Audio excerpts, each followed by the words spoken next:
Hello everyone, my name is Monika and welcome back to my channel MP edu classes. जैसा कि आप screen पर देख पा रहे हैं, हम हिंदी वर्णमाला स्टार्ट कर रहे हैं। हिंदी वर्णमाला एक बहुत इंपॉर्टेंट टॉपिक हो जाता है एग्ज़ाम पॉइंट ऑफ व्यू से। इसमें से आपको एक या दो क्वेश्चन देखने को ज़रूर मिलते हैं।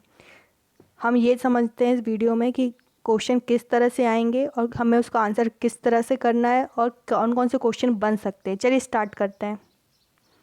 अगर मैं वर्ण की बात करना चाहूँ तो आपको इसमें से 3 क्वेश्चन देखने को मिलेंगे इस पूरे डेफिनेशन में। फर्स्ट, वर्ण उस मूल ध्वनि को कहते हैं जिसके खंड या टुकड़े नहीं किए जा सकते। पर आपका क्वेश्चन ऐसा नहीं आएगा। आपका क्वेश्चन इस तरह से आएगा कुछ, वर्ण का सामान्य अर्थ क्या होता है, तब आपका आंसर क्या होगा? ध्वनि। क्या होगा? मूल ध्वनि, है ना।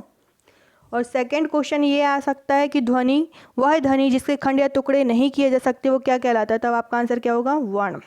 जैसे कि आ, ई, वा, चा, का, खा इत्यादि। यहाँ से अगला क्वेश्चन बनेगा कि वर्ण भाषा की सबसे छोटी इकाई होती है। तो आपको एग्जामिनर ये पूछेगा भाषा की सबसे छोटी इकाई क्या है, तब आपका आंसर क्या हो जाएगा? वर्ण।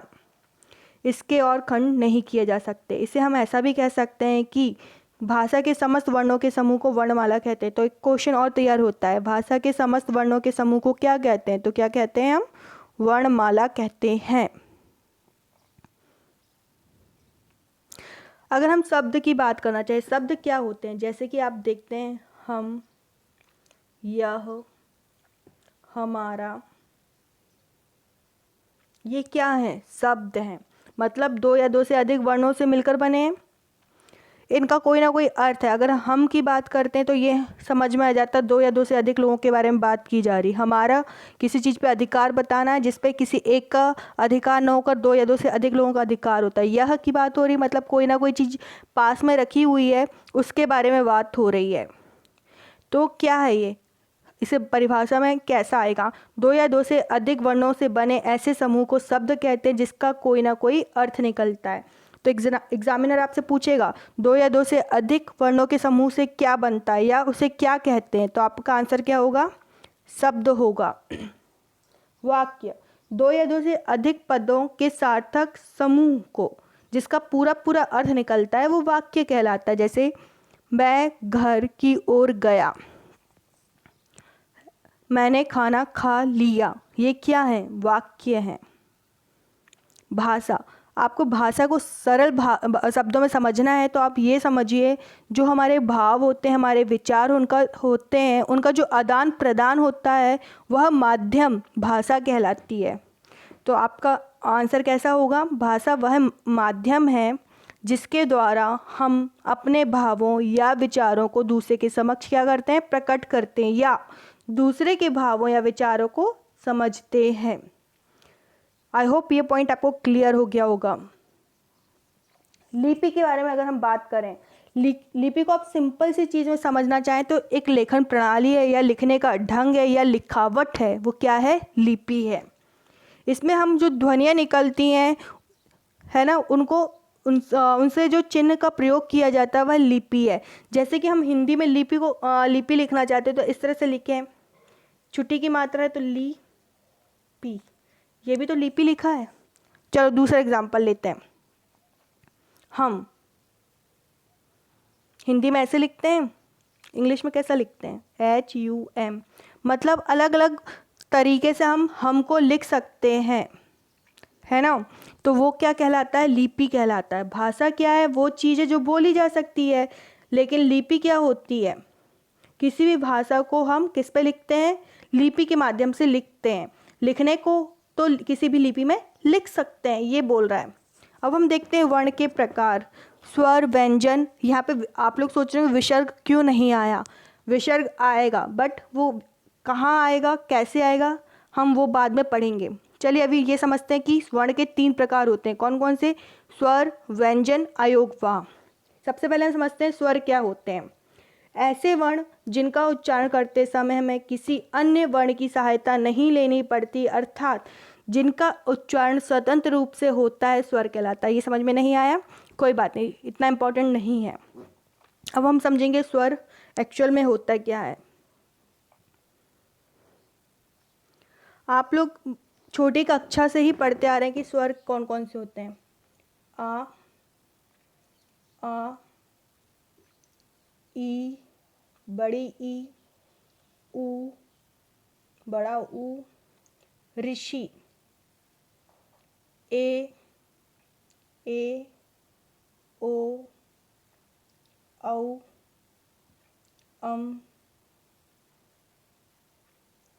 अह। ये क्या है? स्वर है। लेकिन जो हमारी भारत सरकार है वो सिर्फ 11 स्वर को ही मान्यता प्रदान करती है, और ये कितने?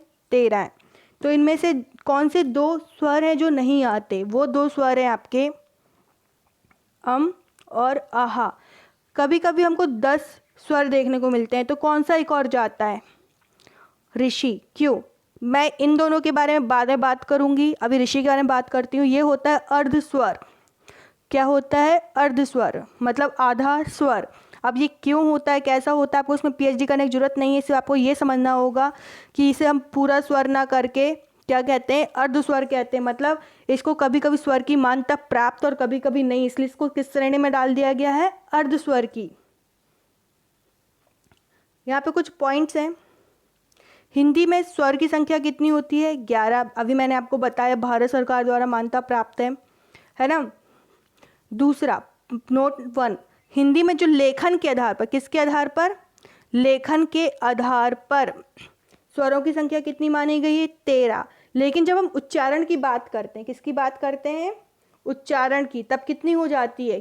10। कौन कौन से नहीं है? ऋषि नहीं है, नहीं है, आहा नहीं है। अब हम बात करते हैं स्वर के प्रकार की। इस 3 स्वर माने जाते हैं स्वर के प्रकार में, लेकिन और भी स्वर हम पढ़ेंगे बाद में में। चलिए देखते हैं। पहले ह्रस्व स्वर, दीर्घ स्वर और लुप्त स्वर। पहले बात करते हैं ह्रस्व स्वर की। ह्रस्व मतलब क्या? लघु, छोटा, है ना। वो क्या होता है? ह्रस्व स्वर कहलाता है। ऐसे स्वर जिनका उच्चारण करते समय बहुत ही कम समय या लगभग 1 मात्रा का समय लगता है, वो क्या कहलाता है? ह्रस्व स्वर। हमने कितने पढ़े थे? टोटल 11। 4 कौन कौन से हैं? आ, ई, ऊ। आप कहेंगे ऋषि में तो समय अधिक लग रहा है, पर इसमें हमने क्या पढ़ा? ये कौन सा स्वर है? ये पढ़ा है अर्ध स्वर, इसलिए ये भी किस में आएगा? ह्रस्व स्वर में। आई होप ये पॉइंट आपको अच्छे से क्लियर हो गया होगा। तो बच्चे 7 किस में जाएंगे? दीर्घ स्वर में जाएंगे। बड़ा आ, बड़ी ई, बड़ा ऊ, ए, ओ, औ, आहा तो है ही नहीं, हमने उसको स्वर में काउंट किया ही नहीं था। आई होप आपको ये पॉइंट समझ में आ गया होगा। इसकी परिभाषा देख लेते हैं। ऐसे स्वर जिनका उच्चारण करने में ह्रस्व है ना, ह्रस्व स्वर से अधिक समय लगता है या दुगना समय लगता है, वो क्या कहलाता है? दीर्घ स्वर कहलाता है। लुप्त स्वर, ऐसे स्वर जिनका उच्चारण करने में सबसे अधिक समय लगता है। ह्रस्व में सबसे कम लगा था, दीर्घ में उससे दुगना समय लगा था, और सबसे अधिक समय किस में लग रहा है? आपका लुप्त स्वर में लग रहा है। अर्थात 2 से अधिक मात्राओं का समय लगता है। क्या कहलाता है? लुप्त स्वर कहलाता है।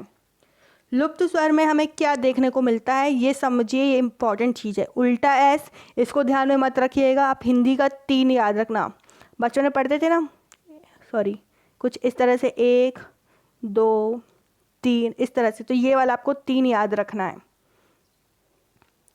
हिंदी का 3, जैसे ओम, रोम, भैया आदि। ठीक है, तो आपको ये दिख रहा है,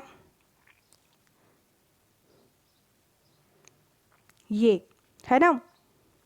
अब हम बात करते हैं, ये इंपॉर्टेंट पॉइंट है, एग्जाम में आपको इससे क्वेश्चन बनते हैं, इसी से आपके मोस्टली क्वेश्चन बनते हैं, इसलिए आप इसे ध्यान से पढ़िएगा। इनके कुछ और भी नाम हैं, मैं आपको सब समझाऊंगी। चलिए पहले पढ़ते हैं मूल स्वर। वे स्वर जिनकी रचना स्वयं से हुई हो, अर्थात ये किसी अन्य स्वर के मिलने से नहीं बने हैं, मूल स्वर कहलाते हैं। अभी हमने यही चीज़ कहाँ पे पढ़ी थी, अगर आपको याद हो तो? आ, ई, ऊ, ऋषि, अब भी कुछ समय पहले पढ़ा है। इसे हमने ह्रस्व स्वर कहा था। कौन सा स्वर? ह्रस्व। मैंने बताया था इसको हम लघु स्वर भी कहते हैं, इसे अल्प स्वर भी कहते हैं। इनमें से अगर आपको एग्ज़ाम में कुछ भी पूछे या छोटा स्वर, तो आपका आंसर क्या होंगे? ये 4 होंगे। आपसे एग्ज़ाम में बड़े स्वर दे देगा, बड़ा आ, बड़ी ई, बड़ा ऊ, है ना, दे देगा, और साथ में इनमें से आ, ई, ऊ, ऋषि में से कुछ एक दे देगा। फिर पूछेगा कि मूल स्वर या फिर ह्रस्व स्वर, लघु स्वर या छोटा स्वर कौन सा है, तो आपका आंसर क्या हो जाएगा? हमारा आ, है ना। वो 3 क्या होंगे? अलग हो जाएंगे। या फिर पूछेगा इनमें से भिन्न क्या है, तो आपको पहचानना होगा। अब हम बात करते हैं संयुक्त स्वर की। या आप अभी संयुक्त स्वर पढ़ रहे हैं, जब हम व्यंजन पढ़ेंगे तो आपको संयुक्त व्यंजन भी देखने को मिलेगा। इसमें कन्फ्यूज़न क्रिएट हो सकता है, इसलिए इसे अच्छे से समझिएगा। संयुक्त व्यंजन मतलब क्या? संयुक्त स्वर क्या मतलब? ऐसा स्वर जिसमें हम 2 वर्णों के मेल से एक नया वर्ण बनाएंगे। कुछ समझ में आया? नहीं आया? अभी आ जाएगा। चलिए हम इस ए के बारे में बात करते हैं। ये कैसे बना होगा? आ प्लस ई मिलकर क्या बना है? ए बना है। मतलब 2 वर्ण मिलकर क्या बना दिए? एक नया वर्ण बना दिए। वो क्या कहलाता है? संयुक्त स्वर। अगर हम इस ए के बारे में बात करें तो ये किससे बना है?